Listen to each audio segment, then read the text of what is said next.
Di sini saya menjelaskan tentang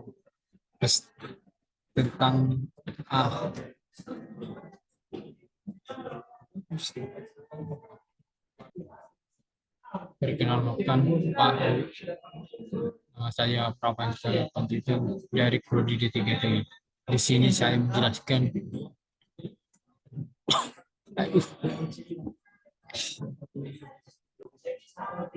Selamat malam Pak. Perkenalkan, nama saya Prapanca Panjaitan dari Prodi D3TI. Di sini saya mau menjelaskan presentasi saya tentang software.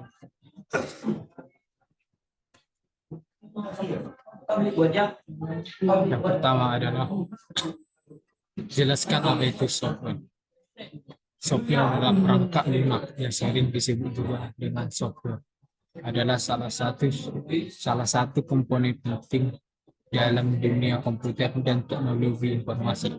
Perangkat lunak adalah sekumpulan instruksi atau program komputer yang dirancang untuk menjalankan tugas khusus pada perangkat keras atau hardware komputer. Ini mencakup berbagai jenis program yang digunakan untuk mengolah, menjalankan berbagai fungsi pada komputer dan perangkat lainnya. 2. Jenis software. 1. Komunikasi. Komunikasi ialah aktivitas ini melibatkan komunikasi dengan pelanggan atau pemangku kepentingan untuk memahami syarat dan tujuan proyek. Ini melibatkan pengumpulan informasi tentang apa yang diharapkan dari sistem yang akan dikembangkan. Tim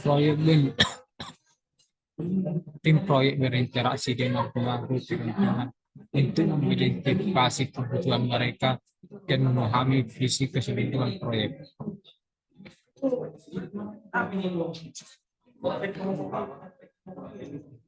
Yang ketiga, general proses framework dalam software mengenai aktivitas. Jelaskan apa saja aktivitas tersebut. Yang pertama, komunikasi. Komunikasi ini melibatkan dengan pelanggan atau pemangku kepentingan untuk memahami persyaratan dan tujuan proyek. 2. Perencanaan.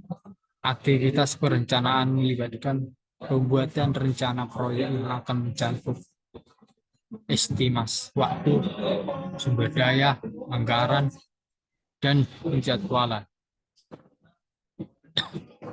Rencana proyek ini mencakup rincian langkah-langkah yang dibutuhkan untuk menyelesaikan proyek, serta alokasi sumber daya yang dibutuhkan.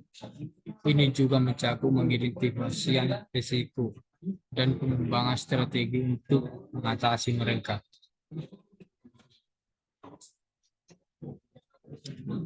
Ketiga, modeling. Pada tahap ini, tim proyek membuat model perangkat lunak itu akan dikembangkan. Ini melibatkan pengembangan diagram, desain, arsitektur, dan spesifikasi teknik yang akan menjadi dasar pengembangan selanjutnya.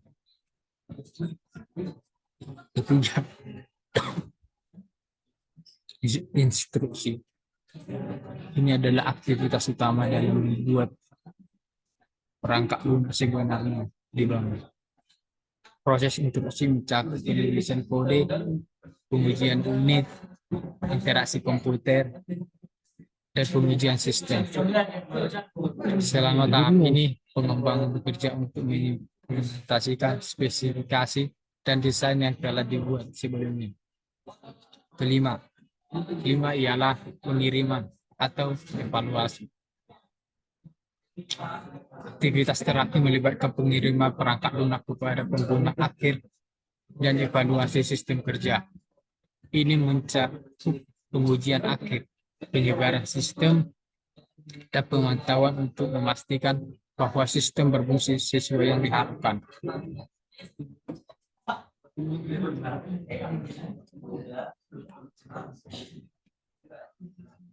Rangka proses ini dapat diadaptasi dan disesuaikan dengan kebutuhan proyek tertentu.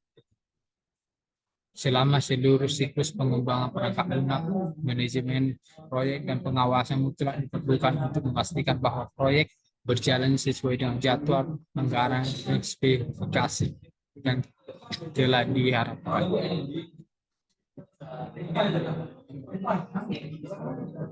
Selanjutnya ialah jelaskan apa yang disebut dengan software proses.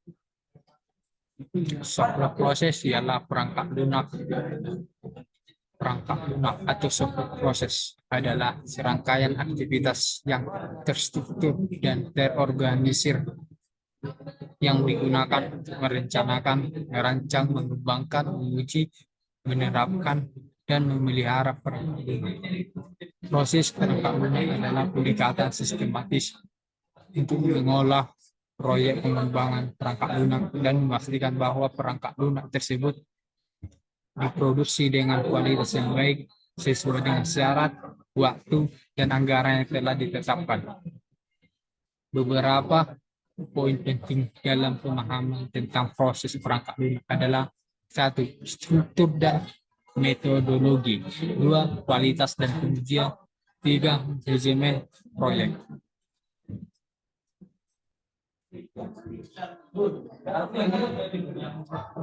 Selanjutnya ialah jelaskan apa yang disebut dengan software proses model. Pendekatan sistem untuk mengelola pengembangan perangkat lunak. Model-model ini memberikan panduan tentang bagaimana perangkat lunak harus dikembangkan, diuji, dan dipelihara.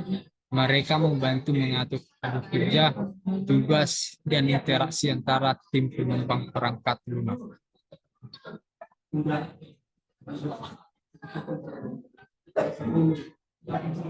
Selanjutnya ialah jelaskan 2 contoh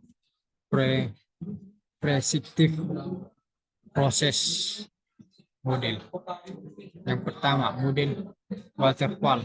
Model waterfall adalah salah satu model proses perangkat lunak yang paling klasik dan preskriptif. Ini mengikuti aliran linear yang terdiri dari serangkaian fase yang harus diikuti dengan urutan tertentu, seperti analisis, perancangan, implementasi, pengujian, dan pemeliharaan. Karakteristik utama dari model waterfall adalah sebagai berikut. 1. Prosesnya sangat terstruktur dan terorganisir. 2. Kesalahan yang terdeteksi dalam fase awal. Proyek dapat menjadi sulit dan mahal untuk diperbaiki. 3. Cocok untuk proyek-proyek dengan persyaratan yang jelas dan stabil. Contoh yang kedua adalah model P atau model uji. Model P adalah model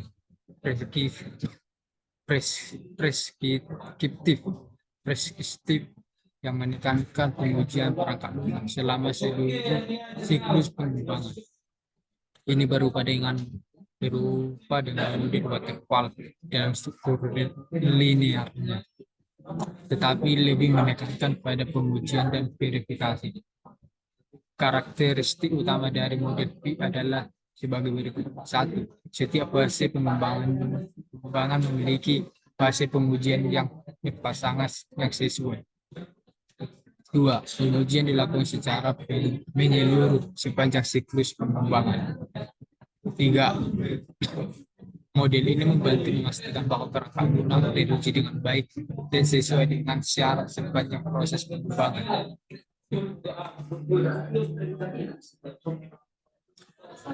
Selanjutnya ialah jelaskan 1 contoh agile model.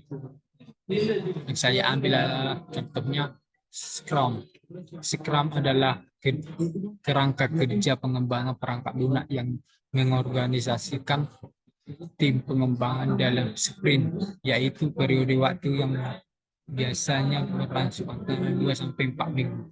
Selama setiap sprint, tim bekerja untuk menghasilkan versi fungsional perangkat lunak yang dapat digunakan.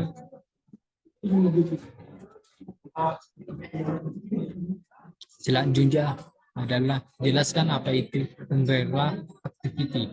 Umbrella activity atau yang dikenal sebagai kegiatan payung merujuk pada kegiatan yang mencakup atau memadukan beberapa sub kegiatan atau tugas terkait dalam sebuah proyek atau proses tersebut.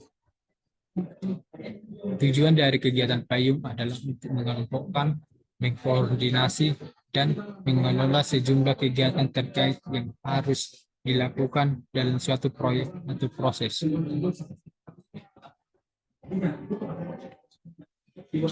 Selanjutnya adalah jelaskan jenis-jenis kebutuhan perangkat lunak dan berikan contohnya. Pertama adalah kebutuhan fungsional. Ini adalah deskripsi tentang apa yang perangkat lunak harus dilakukan dan bagaimana seharusnya berperilaku dalam suatu tertentu. Contohnya adalah sistem perbankan harus memungkinkan pengguna untuk melakukan transfer dana atau rekening dengan benar. Yang kedua adalah fungsi non kebutuhan non fungsi. Ini menggambarkan kualitas atau atribut lain dari perangkat lunak seperti kinerja, keamanan, skalabilitas, dan keamanan. Contohnya, perangkat lunak harus merespon permintaan pengguna dalam waktu kurang 1 detik.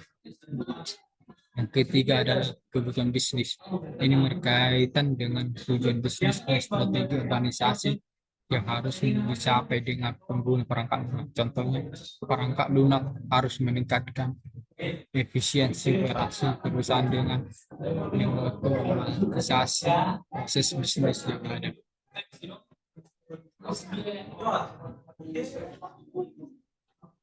Sekian dan terima kasih.